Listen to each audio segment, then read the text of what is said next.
Hoy vamos a ver estos 4 puntos que están aquí en la imagen, ¿sí? Vamos a tener en cuenta la forma de pensar del autor. Vamos a tener en cuenta otras partes de la Biblia al interpretar un pasaje. Vamos a ver cómo podemos ayudarnos a nosotros mismos a interpretar textos que a priori pueden ser complejos o difíciles o no entendemos bien qué quieren decir.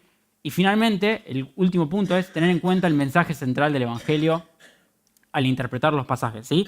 Recuerden que estamos en el segundo paso de la hermenéutica. ¿Recuerdan cuál era el primero? Observación. Segundo, interpretación. Y el tercero, aplicación. Bien, Cristian. Entonces, este segundo paso para mí de la interpretación, al menos en mi humilde opinión, es el más complejo. ¿Por qué? Recuerden que la hermenéutica es una ciencia, pero a la vez es un arte. ¿Por qué es una ciencia? Bueno, porque contiene reglas, patrones, técnicas que son estrictas, que son inamovibles, que uno lo tiene que llevar de una forma metódica para lograr un objetivo. Desde ese lado es científico. Entonces, el primer punto, que es la observación, es el más técnico de todos. Pero la interpretación tiene un montón de facetas que son muy propias, muy subjetivas de alguna manera. Y uno tiene que saber cómo administrar todos esos datos que recolecta en la observación como si fuese un cocinero, ¿no? Uno puede tener una receta especificada y todos los elementos necesarios para hacer un pastel de manzana, ¿vale? Pero después de todo, lo que determina la calidad de la tarta es la habilidad del cocinero, es ese toque mágico, por así decir, que ahí me dicen sí, tal cual. Entonces, al fin y al cabo, es un poco así la hermenéutica. Así que muy bien. Vamos a intentar de ver el primer punto, que es entender la forma de pensar del autor. Para mí, de los 4 puntos, este es el que más me interesa y quizás el que más tiempo invirtamos. Nuestro deber como lectores es introducirnos en la mente del autor a fin de incorporarnos a su línea de pensamiento y comprender las intenciones que el escritor intenta transmitir. Yo sé que probablemente pienses, ¿qué quiere decir que hoy me tengo que introducir en la mente del autor? O sea, que yo sé que suena un poco raro, pero es más sencillo de lo que parece lo que estoy diciendo. Básicamente, el objetivo de este punto es ser capaces de responder, al leer un texto, qué estaba pensando el autor cuando escribió esto. Yo sé que esto es un ejemplo que ya lo hemos visto, pero es bueno recordarlo. Y para mí la forma de entenderlo es así. Yo les voy a dar un ejemplo que me sucede a mí constantemente aquí en España. Algo que a mí no me gusta es participar de cientos de grupos de WhatsApp. No me gusta abrir el chat y tener 1000 mensajes sin leer y demás. Entonces, en lo posible intento salir todo el tiempo del grupo de WhatsApp. Cuando ya el grupo cumplió su objetivo, salgo. ¿Sí? Y a veces no doy muchas explicaciones, salgo y punto. Y después, ciertas personas me escriben, uff, qué borde eres, ¿no? Ahora, yo como argentino, al leer qué borde eres, para mí esa frase no tiene una cuota de sentido. Porque para mí borde es esto, es el borde de una mesa. Pero si yo leo ese mensajito de WhatsApp como un argentino, no lo voy a entender. Entonces tengo que meterme en la mente de la persona que me dijo esto. Y para el español que me escribió esto, borde es una persona antipática, es una persona, malhumorada y demás. Entonces, es lo que tengo que hacer. Cuando veamos la distancia cultural que hay, el tiempo, las formas y demás, este ejemplo que mostraba Nico, yo tengo que saltar del siglo XXI al siglo I. Bueno, yo tengo que saltar de mi mente a la mente del escritor. Es lo mismo, para entender qué quiso decir o qué quiere decir en español cuando dice borde, ¿no? Esto pasa a la inversa, sucede igual, ¿no? En Argentina sería un mala onda por salir del grupo WhatsApp sin decir nada. Muy bien. La forma de pensar del autor afectará directamente las expresiones y términos que emplea en sus escritos. Ahora bien, ¿qué quiero decir con expresiones y términos? Bien, por ejemplo, expresiones. ¿Se acuerdan Filipenses capítulo 3? Pablo le está escribiendo y dice, cuidaos de los perros. ¿Qué quiere decir Pablo con esto? Cuidado de los Rottweilers, cuidado de los Chihuahuas. Obviamente que es un es una expresión referida a los falsos maestros, ¿sí? Pero nosotros yo no tengo que empezar, perro, no, me está diciendo que tenga cuidado de que alguien me muerda. No, está hablando, es una expresión que usaban los judíos para referirse incluso no solamente a los falsos maestros. ¿Se acuerdan el caso de la mujer sirofenicia de Mateo 15? Esta mujer que le dice, Señor, por favor, mi hija está endemoniada. Y le dice, no he venido sino a las ovejas perdidas de la casa de Israel. Sí, pero aún no es bueno dar el pan a los perros. Dice, no, bueno, pero las migajas que caen. Esa expresión de los perros, los judíos lo usaban para referirse a los gentiles. Es una expresión muy despectiva, muy racista. Por eso se usa esa terminología en el pasaje. Por eso usa la figura de un perro que come las migajas que caen de la mesa. Porque estamos hablando de una mujer sirofenicia. ¿Sí? Esas son expresiones que tenemos que tener en cuenta. Pero además, hay términos que los autores utilizan. Y esto es importante. Un término no es lo mismo que una palabra. Y ahora van a entender qué quiero decir. Un término puede tener diferentes significados y yo le puedo dar a ese término un significado puntual. Entonces, vamos a hacer de cuenta que voy a tomar el término ley. ¿Sí? Ley, si yo le digo ley, ¿qué es lo primero que viene a su mente? Vale, muy bien. Respecto a la Biblia, ¿cómo? Vale, los 10 mandamientos, ¿no? Vale, pero yo la palabra ley, como dijo Rubén, la puedo usar en el sentido de leyes de tránsito. Puedo usarla en el sentido de las leyes morales o éticas. Puedo usarlas como las leyes que determinan las reglas de un juego, de un deporte. Puedo usarla, como decía, si vamos al campo de la Biblia, puedo referirme al Pentateuco, puedo referirme a los 10 mandamientos, puedo referirme a los 633 preceptos que los judíos intentan respetar. Entonces yo tengo que identificar qué está diciendo, qué significado le da el autor específico a cada término. Vamos a ver un ejemplo rápido. Vamos a Santiago. Santiago. A Jacobo, mejor dicho, pero bueno. Santiago en nuestras Biblias. A la mía dice Jacobo. Santiago capítulo 1, versículo 25.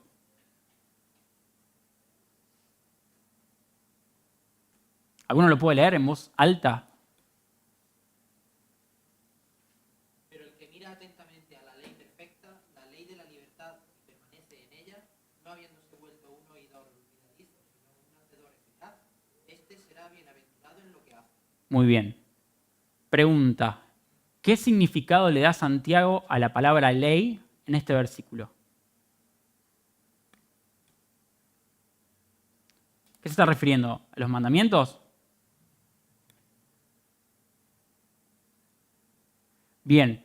¿Vieron que a priori, si yo leo este versículo, digo, tengo que mirar atentamente en la perfecta ley, dice esta versión, pero además dice algo. Dice, no solamente tengo que mirar, sino que tengo que permanecer en ella. Y uno dice, pero si Pablo escribió como 10 cartas diciendo de que Jesús abolió la ley en su cuerpo, ¿sí? Que abolió la ley en su carne, que ya no tenemos que cumplir los mandamientos, que Él es nuestra justicia. ¿A qué se refiere Santiago con la perfecta ley? Entonces tenemos que entender la forma de pensar el autor cuando habla de ley. Ahora, miren lo que dice el capítulo 1, versículo 18. ¿Puedes leerlo, Rubén, del 18 al 21?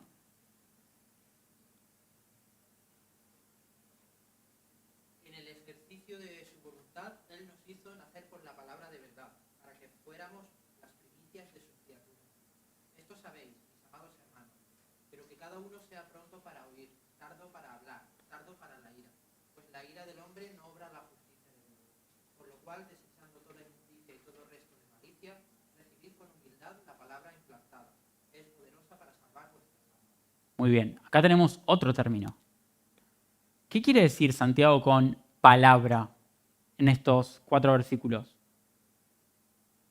Él, porque quiso, nos hizo nacer con la palabra de verdad. ¿Qué quiere decir? Miren, les doy una pista. Vayan a Primera de Pedro 1:23, ahí a continuación de Santiago. Primera de Pedro 1:23.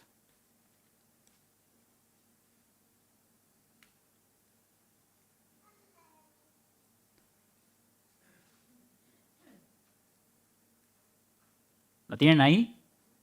¿Lo podés leer, Jorge, por favor?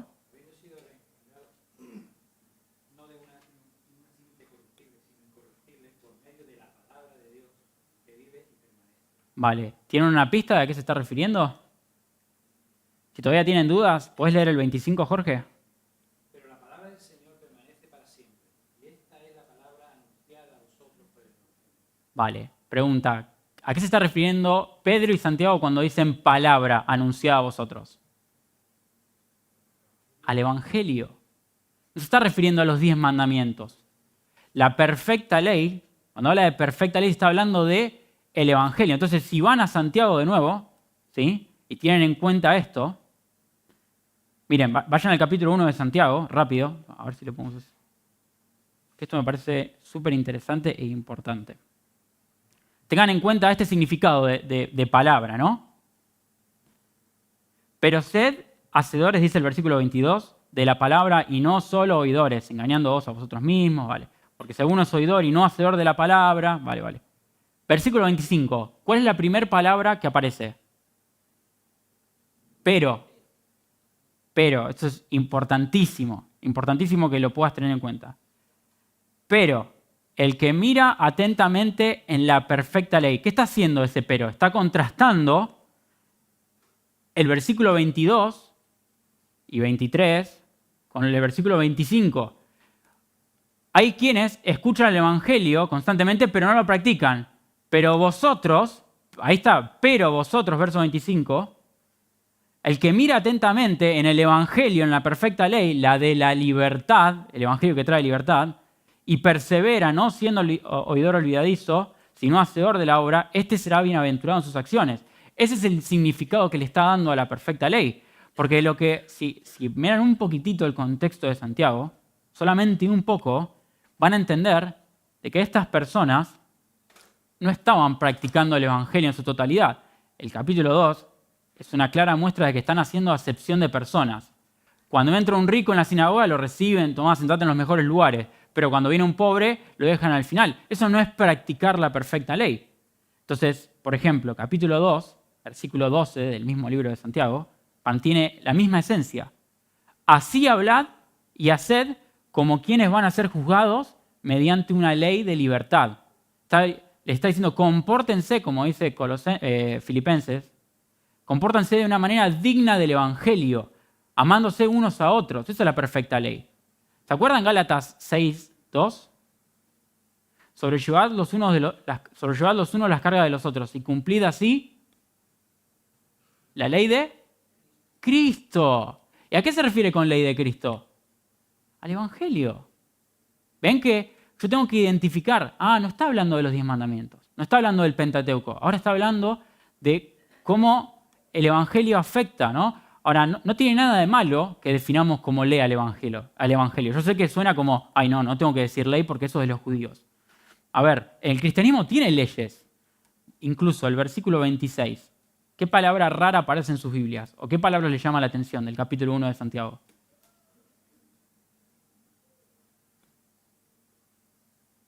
Capítulo 26 y 27. Se repite una palabra. Religión. ¿Qué viene a su mente cuando pensamos en religión? Sí. Yo lo que pienso cuando pienso en religión es una actitud externa, ¿no? Son obras externas que no condicen con el corazón. Pero Santiago, cuando habla de religión, lo hace en el buen sentido de la palabra. Es decir, son actos religiosos los que hacemos. No necesariamente está diciendo que seamos falsos, hipócritas, pero sí que practiquemos la religión cristiana, que es lo que está intentando defender en su carta, ¿sí? A eso nos referimos con términos. Que voy a tener que acelerar porque si no, no llegamos. Bien, tenemos que tener en cuenta ciertos datos que nos van a ayudar a entender la forma de pensar del autor. Primero, su historia y llamado. Importantísimo. Por ejemplo, vamos a poner de ejemplo al apóstol Pablo.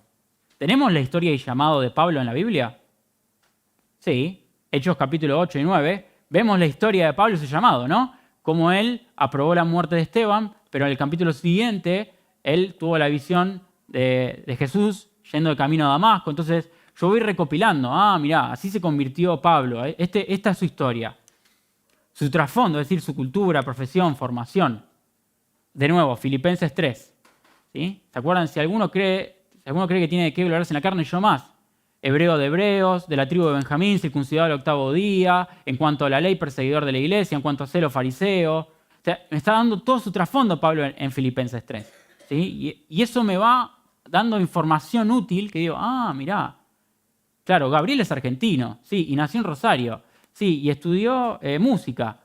Mirá vos. Entonces yo voy recopilando datos para entender cómo piensa Gabriel. Por eso no entiende la palabra borde en español. Claro, porque no dicen sos borde en Argentina. ¿Se entiende? Su contexto actual. Muy bien.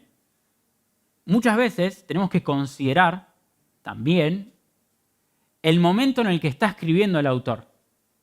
No es lo mismo que Pablo escriba en Gálatas, que es una de sus primeras cartas, que escriba a 2 de Timoteo. ¿Por qué? ¿Qué cambia en el contexto? ¿Qué les parece? Sin miedo, vamos, que se nos va volando la hora. ¿Está encarcelado? Bien. Miren, 2 Timoteo capítulo 4, versículo 6. Esto es lo que cambia.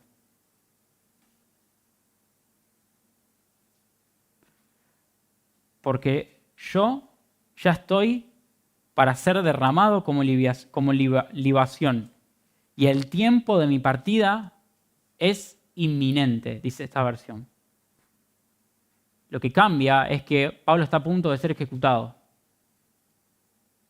Entonces yo tengo que tener en cuenta esto. Yo tengo que tener en cuenta cuando leo el relato de Jesús en el monte Getsemaní. Yo no puedo leerlo como si estuviese leyendo un poema del libro de Salmos o como si estuviese leyendo los 10 mandamientos, porque Jesús está en el punto más difícil de todo su ministerio.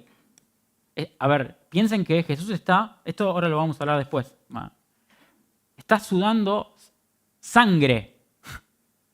El punto de estrés que tiene es tal que yo no puedo leer esto como, mira qué interesante lo que le está pasando a Jesús. Yo tengo que entender lo que está transmitiendo el autor, ¿sí? Pero ya les digo, esto lo vamos a ver más adelante.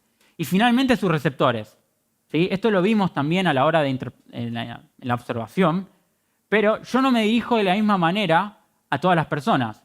Yo no me dirijo de la misma manera con Cristian que como me dirijo con mi mamá, obviamente.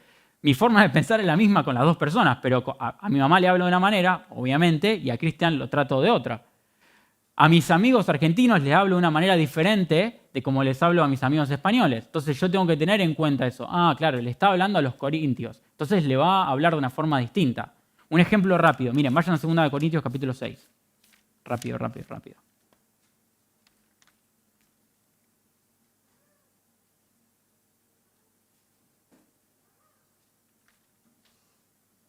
No, perdón, me equivoqué. 2 Corintios. Primera. Un segundito.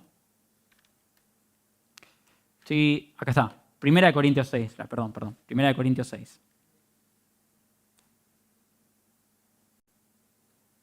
Capítulo 6, versículo 9. ¿Lo tenés, Cris?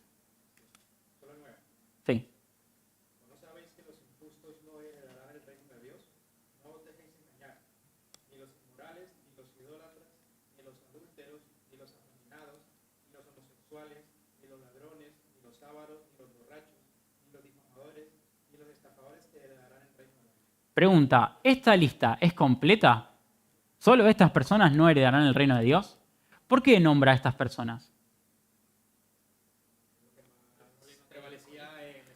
Porque estamos en Las Vegas del siglo I, como decía Nico, ¿no? Está hablando del contexto que ellos conocen. Entonces, los receptores, en este caso, los que reciben la carta, los corintios, el entorno de ellos son esta clase de personas. Fornicarios, idólatras, adúlteros, afeminados, homosexuales, ladrones, avaros, borrachos. Esta es la clase de persona que vive en Corinto. Entonces, por eso nombra esto. No está diciendo que solamente estas personas son los que no heredan el reino de los cielos, ¿sí? Entonces yo tengo que tener en cuenta eso. Bien.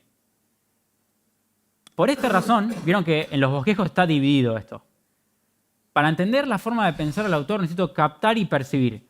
¿Por qué? Porque estos elementos son meramente elementos de observación y de investigación. Acá yo no tengo que aplicar interpretación. Acá simplemente tengo que buscar, tengo que extraer datos. Pero acá tengo que captar y percibir. Acá es donde saco yo mi habilidad como cocinero. Acá es donde empiezo a identificar cosas por mí mismo, por mi habilidad de interpretación y habilidad. ¿Qué tengo que captar y percibir? Los patrones que el autor utiliza en el texto, la intención original que el autor expresa y, como les decía antes, la atmósfera del texto. Vamos a ver si tenemos tiempo de ver esto. Miren, vamos al Evangelio de Mateo. Mientras lo van copiando. Capítulo 1 del Evangelio de Mateo. Genealogía. Que generalmente pasamos de largo cuando empezamos a leer un libro.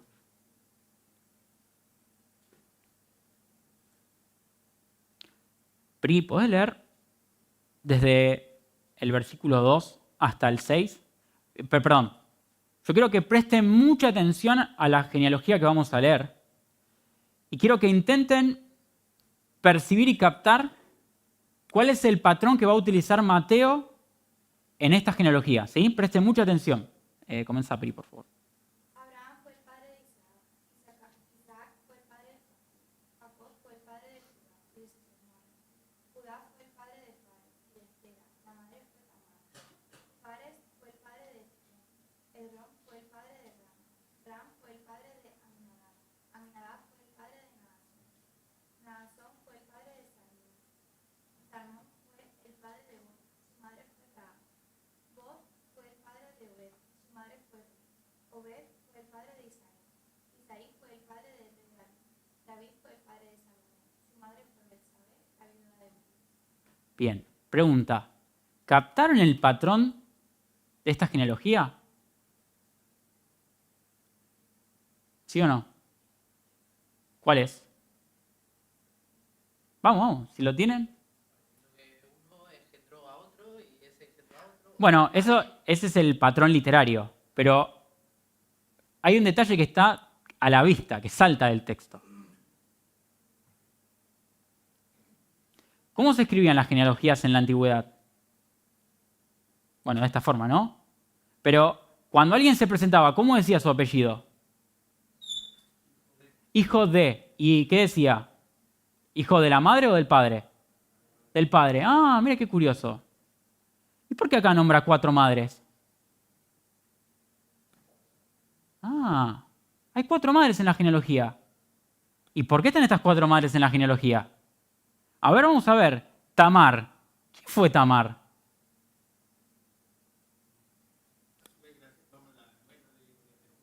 La nuera de Judá. La nuera y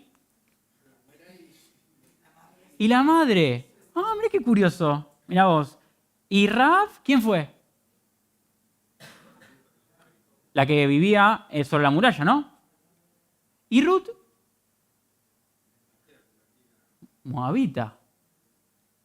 ¿Y la de Urías?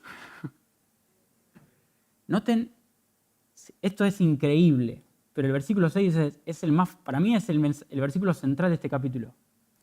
Noten que Mateo, para resaltar su idea, va a exponer al punto máximo del pecado de David. Ni siquiera nombra a Betsabé.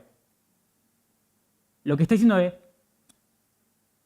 la madre del hijo que tuvo David con la que era esposa de Urías. Fíjense, el punto máximo. ¿Ven el patrón que el autor utiliza? ¿Ven la intención? ¿La pueden percibir? ¿Qué tienen en común todos estos personajes? Les voy a decir una palabra. Pecado tienen en común. Todos son relaciones o están intentando destacar que ninguno es perfecto y que hay mucho pecado en la genealogía de Jesús. Vamos, capítulo 3 del Evangelio de Mateo. Esto me encanta, por eso me voy a detener acá. Capítulo 3. La clave, esto es Madein Gabriel lo que le voy a decir. Esto es mi opinión. La clave para identificar los patrones en un texto está en que yo me formule las preguntas correctas.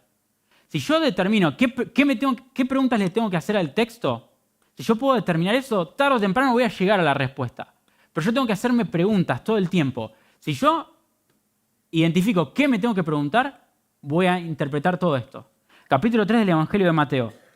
Dice, está narrando Juan el Bautista antes de que aparezca Jesús, ¿no? Dice el versículo 4, y este Juan tenía su vestido de pelos de camello y un cinto de cuero alrededor de su cintura y su comida eran langostas y miel silvestre. Presten atención al versículo 5. Y acudían a él Jerusalén y toda Judea y toda la región en torno al Jordán. Y eran bautizados por él en el río Jordán, confesando públicamente sus pecados. Versículo 7. ¿Qué palabra aparece? Pero, al ver que muchos fariseos y saduceos venían a su bautismo, les dijo, generación de víboras, ¿quién os enseñó a huir de la inminente ira venidera? Dad pues frutos dignos de arrepentimiento. Pregunta, ¿quiénes son los buenos en esta historia?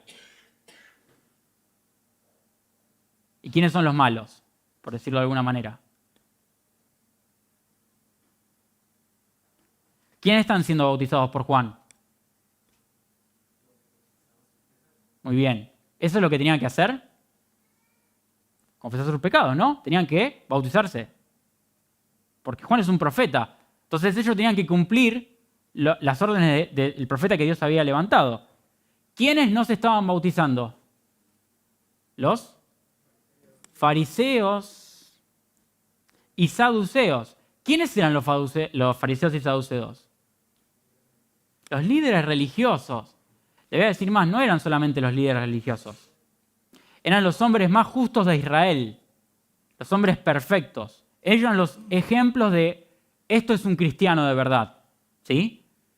Ahora, qué curioso que Mateo me está mostrando que los que hacen lo que deben son los pecadores y no los hombres justos. Ah, mirá qué curioso. Miren, vayan rápido a Lucas, pero no saquen el dedo de Mateo. ¿Sí? Bueno, si los que tienen celular no lo van a poder hacer, pero... Miren el mismo detalle en Lucas 3. Capítulo 3, versículo 7.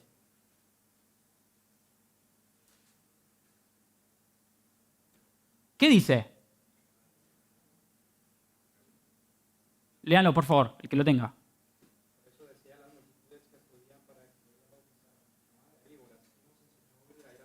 Pregunta, ¿a quién le está diciendo esto Juan? Y en Mateo, ¿a quién se lo dice? A los fariseos. ¿Por qué? ¿Quién de los dos está mintiendo, no? Porque en un libro me está diciendo que le está hablando a multitudes y en otro le está hablando a fariseos. No, ninguno de los dos está mintiendo. Los dos están narrando el mismo hecho, pero Mateo quiere que yo preste atención que esto se lo está diciendo a los fariseos y Lucas prefiere no omitir ese dato. No le parece relevante al pensamiento de Lucas que le hable a las multitudes, porque Mateo quiere que yo preste atención a ver quiénes son los pecadores que necesitan un Salvador y quiénes son los hombres justos que no lo necesitan. Entonces tiene sentido cuando yo voy más adelante y veo, por ejemplo, en el llamado de Mateo, capítulo 9, versículo 12, no tienen necesidad de médico los sanos, sino los enfermos. Todo el libro de Mateo va a girar en torno, pero todo. Cuando yo interpreto los patrones, la intención y la atmósfera del texto, yo me voy a dar cuenta que Mateo va a pensar de esta manera. Hay personas que creen ser cristianos y no lo son. Creen que no necesitan a Dios. Bienaventurados los pobres en espíritu. Entonces yo tengo que leer este libro interpretando a ver qué tengo que cambiar. Yo tengo que darme cuenta de mi necesidad de Dios en todo este evangelio. Y Mateo trabaja alrededor de esto. Vamos volando porque esto ya me fui. Entonces, algunos ejemplos, ¿no? de la forma de pensar del autor. Un texto muy conocido. Porque todo aquel que invocar el nombre del Señor será salvo. ¿Qué significa esto? ¿Que yo digo Señor y soy salvo? No. Porque para Pablo, eso es lo que yo tengo que preguntarme. ¿Qué pensó Pablo cuando escribió esto? No se refiere a simplemente pronunciar un nombre, sino a un clamor sentido hacia él.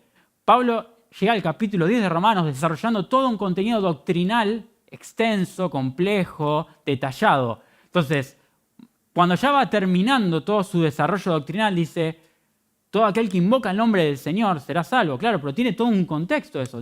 Pablo está pensando no simplemente en pronunciar un nombre, porque Mateo, miren el tono que le da Mateo a esto. No todo el que me dice Señor, Señor. Claro, porque para Mateo lo que está diciendo es, no se confundan. Los verdaderos hijos del reino no son los que se creen justos, sino los que necesitan a un Salvador. Entonces, la forma de pensar del autor siempre es importante tenerla en cuenta. ¿Queda claro esto? ¿Sí? Muy bien. Creo que sí. Bien, punto 2. La importancia de usar otros textos para interpretar otros textos. ¿Sí? Esta es una cita de José María Martínez. Este libro está en la biblioteca de la iglesia, ¿no? Y lo que nos dice es, a la hora de interpretar un texto, yo no puedo, ¿sí?, a la hora de tener en cuenta a otros, elegir a capricho, a dedo. Decir, este versículo me gusta, lo elijo para mi interpretación. Entonces tengo que ser objetivo a la hora de elegir textos. ¿Sí? Entonces, ¿qué pautas tengo que considerar? La primera, que el texto escogido pertenezca al mismo contexto o asunto, esencial. Yo no puedo, por ejemplo, Santiago. Yo no puedo interpretar Santiago en el mismo contexto que Gálatas, porque cuando habla de ley, Santiago se refiere al Evangelio, y cuando Pablo habla de ley, en Gálatas se refiere a los mandamientos. Entonces, yo tengo que elegir textos que tengan la misma línea. ¿Sí? Que el texto escogido respete el género literario. ¿Qué me refiero a un género literario? Si yo quiero explicar un punto doctrinal, no lo puedo hacer con el libro de Salmos. ¿Por qué no lo puedo hacer con el libro de Salmos? Porque el libro de Salmos es un libro poético. ¿Sí? Es un libro que usa alegorías. Yo no puedo explicar la salvación pura y exclusivamente, o no sé, yo no puedo decir, porque el libro de Salmos contiene que, como decía David y Nico, por favor maldice a mis enemigos, destrúyelos, ¿hasta cuándo? Eso no es doctrina, eso está expresando emociones, entonces yo tengo que respetar el género literario. Que el texto escogido combine las intenciones de los autores, lo mismo que les decía, ¿no? Que asegurémonos de que los escritores están hablando del mismo tema, ¿sí? Que los dos piensan iguales, que los dos se refieren a lo mismo. Finalmente, que el texto escogido aporte más elementos a la interpretación. Si los dos versículos dicen lo mismo, y bueno, no me está ayudando demasiado. Entonces, que los versículos se complementen, ¿sí? Como veíamos antes. Esto ahora lo vamos a ver más detalladamente. Espero que lo hayan podido copiar, pero tengo que ir rápido, lo siento. Ejemplos. Colosenses 1:24. Ahora me regocijo en los sufrimientos por vosotros y completo en mi carne lo que faltaba de las aflicciones de Cristo por su cuerpo, que es la iglesia. ¿Conocen este texto? ¿Lo recuerdan? ¿Qué quiere decir Pablo con completo en mi carne lo que falta de las aflicciones de Cristo?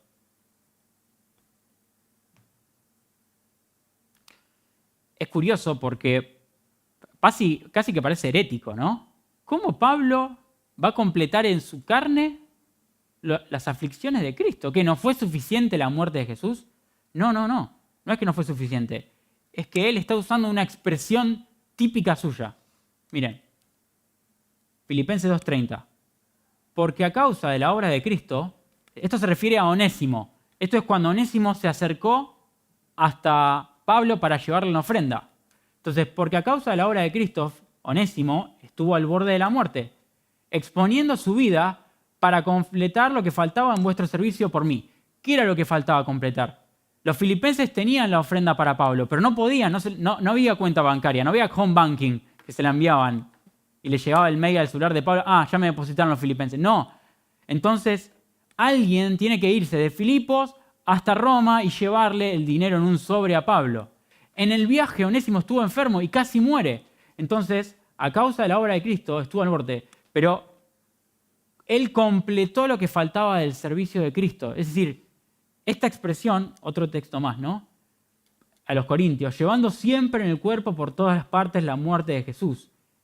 Esta expresión de Pablo, lo que intenta transmitir, lo que yo tengo que pensar en esto es que Pablo está refiriéndose, estoy llevando el mensaje de la cruz de Cristo. Lo que estoy haciendo es mostrarle a las personas que Jesús sufrió y que yo estoy dispuesto a sufrir para que ellos conozcan a Cristo. Eso significa completar en mi carne. Pero si yo no tengo un contexto, si yo no lo interpreto a la luz de otros textos, ese versículo suelto puede generarme confusión. Entonces, la forma de cuando todos los patrones que vimos se respetan, ¿sí? La línea de pensamiento, el contexto, el género literario. Mira, que está diciendo que Pablo está llevando el Evangelio. ¿Sí? ¿Queda claro esto? Bien. Punto 3. Debo tener en cuenta los textos más claros para entender los textos más oscuros. Lo mismo. Casi que el ejemplo anterior se podría incluir a este, ¿no? Hay 3 patrones o 3 reglas que tenemos que respetar. La primera es que los textos esclarecedores deben sujetarse a las mismas condiciones que antes, ¿sí? O sea, lo mismo. Yo no puedo elegir un texto que no respete el género literario. En fin, ya creo que esto queda claro. Los textos, obviamente, tienen que disipar las dudas que no logro responder. Si esto a mí no me queda del todo claro, yo necesito que este versículo que uso como respaldo me ayude a aclarar mis dudas, ¿no? Básicamente. Y finalmente, tienen que afirmar los principios teológicos o temáticos que tratan. Primera de Juan, lindo texto. Mariló, madre, ¿querés leerlo, por favor? Sí, ahí está en la pantalla si quieres.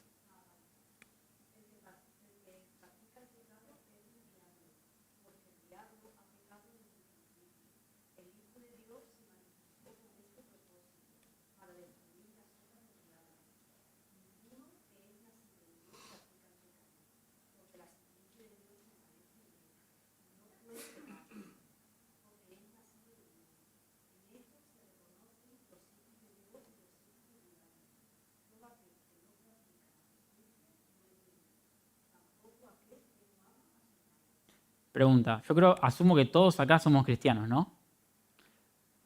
¿Cuántos de ustedes pecan? ¿Qué hacemos con este texto entonces? Hay que, claro, como dice David allá atrás, lo cortamos de la Biblia. Mirá si alguien yo no quiero ni leer estos versículos, ¿no? O sea, el que practica el pecado es del diablo. Lo peor es esto, ninguno que es nacido de Dios practica el pecado. O si la simiente de Dios permanece en él, no puede pecar. No puedo. No puedo pecar. Pero no está diciendo que no lo tengo permitido. No me sale pecar. Eso es lo que quiere decir no puede pecar. ¿Cómo interpretamos este texto? No sé. No. Miren esto. Un capítulo atrás. Os escribo estas cosas para que no pequéis. Si alguno peca, abogado tenemos. Pero pará, Gaby. Si recién Juan está diciendo que no podemos pecar. Sí. Pero el propósito de esta carta es para que no pequen. Este sería un versículo que tienen que marcar en su Biblia para entender Primera de Juan. Porque este es el propósito para el cual escribió la carta. Para que no pequemos. Y si pecamos, tenemos abogado ante el Padre. Entonces, este versículo nos aclara que aún lidiamos y batallamos con el pecado. Otro texto más. Os he escrito a vosotros, jóvenes, porque sois fuertes y la palabra de Dios permanece en vosotros y habéis vencido al maligno. Pregunta, ¿a qué se refiere con la palabra de Dios? ¿Se refiere a toda la Biblia? Creo que después de ver Santiago, esto ya adopta otro sentido, ¿no? Miren, nos aclara que vivimos, este texto, conforme al Evangelio. ¿Sí? Eso significa que la palabra de Dios permanece en nosotros. Miren este texto. El mismo escritor, narrando el ministerio de Jesús. Si vosotros permanecéis en mi palabra, verdaderamente sois mis discípulos y conoceréis la verdad, y la verdad os hará libres. Este versículo nos aclara que el Evangelio nos libra del poder del pecado. No dice que no volveremos nunca a pecar, pero ya no somos esclavos de la muerte que el pecado tiene sobre nosotros. ¿Sí? Entonces, de esta manera los textos van aclarando, van trayendo luz. ¿Sí? El último texto que escogí para entenderlo es este. Amados, ahora, dice, ahora, tiempo presente, somos hijos de Dios. pero aún no se ha manifestado lo que habremos de ser. Todavía no somos perfectos. Todavía seguimos luchando y lidiando con el pecado. Pero sabemos que cuando Él se manifieste, seremos semejantes a Él porque lo veremos tal como Él es. Entonces, esta esperanza, miren lo que hace. Nos purifica. Por eso Juan 15:3 decía, y esta es la palabra, a ver, lo voy a leer rápido. A ver. No lo busquen, yo lo leo rápido. Ya vosotros estáis limpios en virtud de la palabra que os he hablado. Es esto, ¿no? Estamos siendo purificados porque la palabra de Dios permanece en nosotros. Entonces, cuando habla de practicar el pecado, Juan, no está diciendo que jamás voy a pecar, está diciendo, aquellos que viven constantemente pecando no tienen la palabra de Dios presente en ellos, no viven conforme al Evangelio. Practicar el pecado no es simplemente ejecuto una acción pecaminosa, no. Está hablando de alguien que vive constantemente en pecado. Parece sencillo, pero todos estos textos me van dando luz. Y, claro, sí. Yo sigo batallando con el pecado al día de hoy. Bien. El mensaje central del Evangelio. ¿Sí? Me quedan 13 minutos. Venimos bien. Yo pensé que no iba a llegar. Sí, voy a 1000 por hora. Yo sé que voy rápido. Yo sé que voy rápido, perdón. De hecho, ya tengo exigida la voz. Pero bueno. Pasa que si no llego, después Nico me dice que ¿cómo no diste los 4 puntos? Después yo me la veo con Nico. Durante el proceso interpretativo. Sí, bueno, pero él es el jefe de cátedra, ¿no? Durante el proceso interpretativo, mi interpretación no puede obviar los resultados conseguidos por el Evangelio. Mi interpretación no puede obviar la obra presente y, por supuesto, no puede atentar contra las doctrinas elementales del Evangelio. Ahora vamos a ver ejemplos de cada uno de estos puntos para que podamos entender de qué se trata esto. ¿Sí? Por ejemplo, Efesios, capítulo 1, versículo 13. ¿Sí? Si quieren, los que no están anotando, que sé que quieren completar su bosquejo, pueden buscarlo rápido. Efesios, capítulo 1, versículo 13.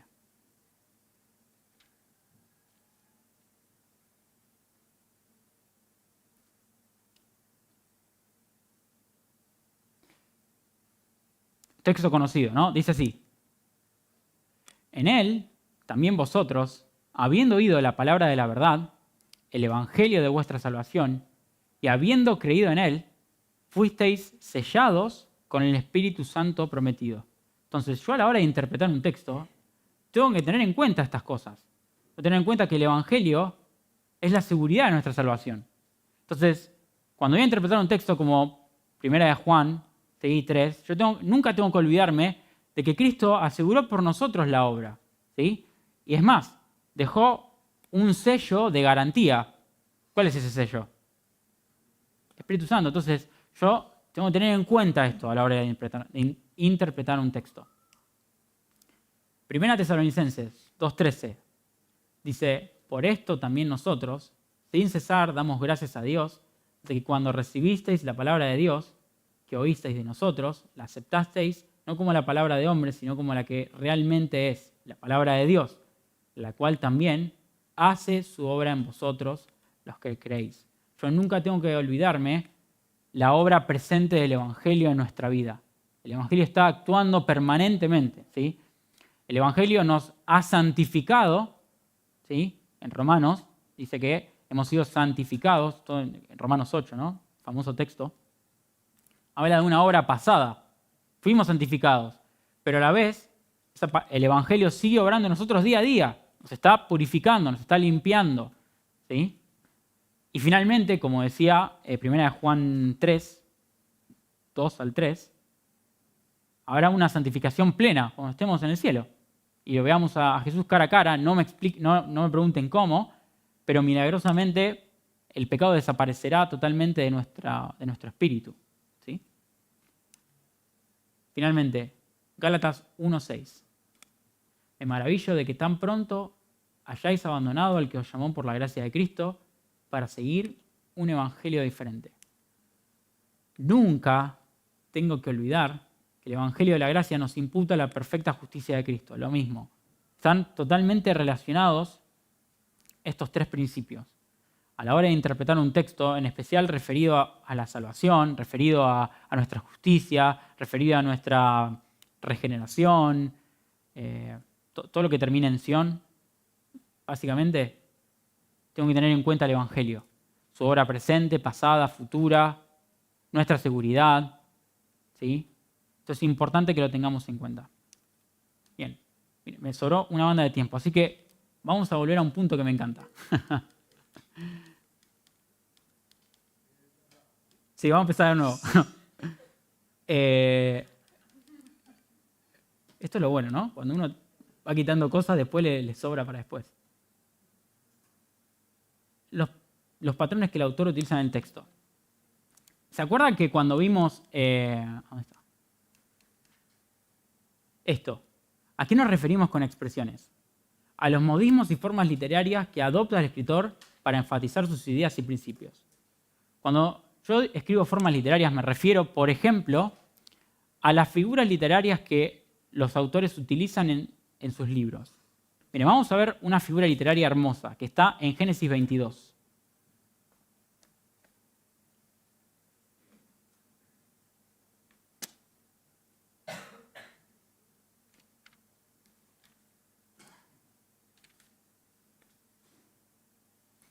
Texto conocido. Génesis capítulo 22.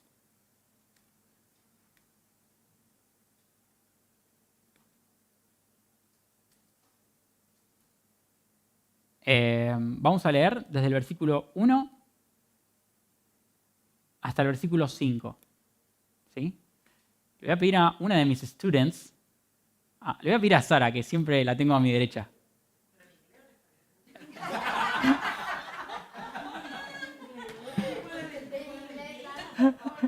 No me tientes, Sara. No me tientes. Sí, sí. Sí, y aparte la tiene pegado a Lidia para que le vaya tirando pistas a la medida que va leyendo. Génesis 22, del 1 al 5.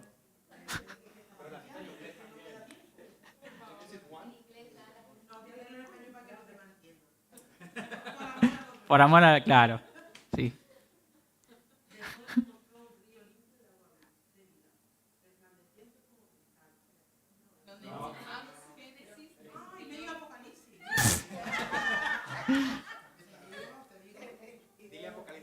Sí, sí.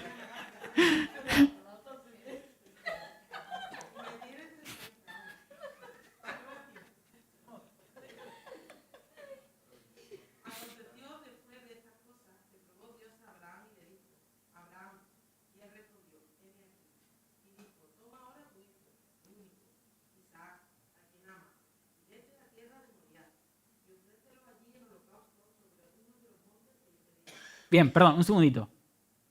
A partir de ahora, bueno, el versículo 2 también.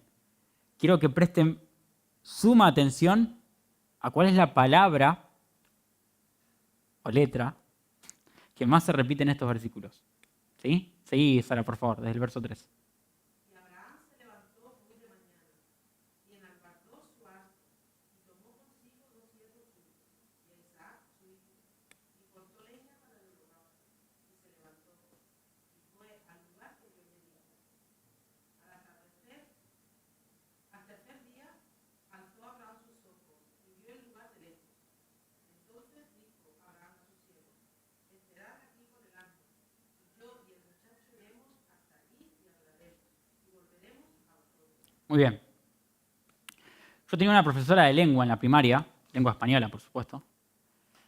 Se llamaba Irma. La tengo en mi mente todavía. Y me decía esto: nunca se escribe una I después de una coma. Siempre me lo decía. Y tenía 8 años yo. Me iba mal en lengua.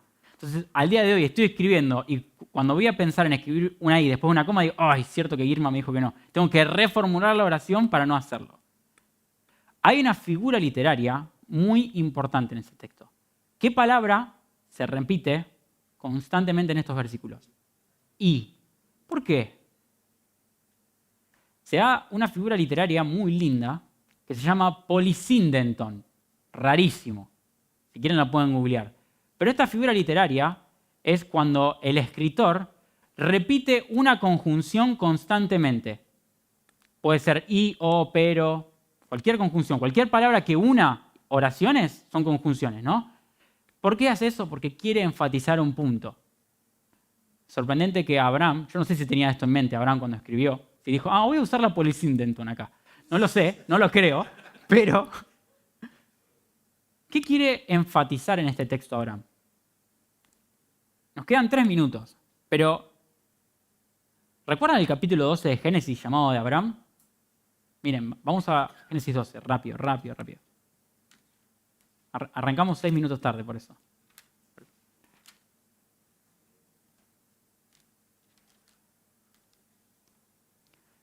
Siempre cuando enseño este texto, siempre hago la misma trampa, se los voy a contar a ustedes, pero les digo a la gente que lo va a leer, díganme dónde comienza el llamado de Abraham. Y siempre me dicen Génesis 12. Error. Lean capítulo 12, versículo 1. ¿Qué dice? ¿Cómo? Dijo. ¿Cómo dice esa versión, Pepa? Había. Pregunta. ¿Qué tiempo verbal es había dicho? Pasado. Entonces el llamado de Abraham no empezó en Génesis 12, empezó antes, ¿no? ¿Por qué será que en el capítulo 11, versículo 27, dice, estos son los descendientes de Taré? Taré engendró a Abraham, a Nacor y a Harán. Harán engendró a Lot, pero Harán murió, Y tomó Taré, versículo 31, y tomó Taré a Abraham su hijo, a Lot su nieto, hijo de Harán, y a Sarai su nuera, mujer de su hijo Abraham, y salieron de Ur de los Caldeos para ir al país de Canaán. Ahora, ahí lo llama Dios a Abraham. En el versículo 31 del capítulo 11, capítulo 12, pero, la importancia del pero Jehová había dicho a Abraham, vete de tu tierra, de tu parentela y de la casa de tu padre. ¿Por qué dice esto el capítulo 12? Porque me quiere mostrar, Abraham, no me estás obedeciendo. No es que acá comienza tu fe, acá falla tu fe. En el versículo 1 del capítulo 12, te dije que te vayas de Ur de los Caldeos y dejes a tu familia. La razón, incluso es increíble esto, pero ellos se detienen en Harán. Viene en el versículo 31, pero dice al final del versículo 31, pero llegaron hasta Harán y habitaron allí, y fueron los días de Taré 205 años y murió en Taré.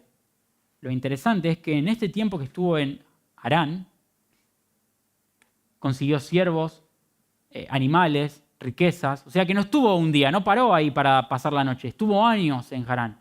El capítulo 12 está diciendo, Dios le está... vamos, Abraham, basta. Tenés que seguir hasta Canaán. Yo te dije que dejes todo. Al punto tal de que sale de Harán cuando muere su padre. ¿Sí? O sea que Abraham no es un perfecto hombre de Dios, no es todavía el hombre de fe que vimos en Génesis 22.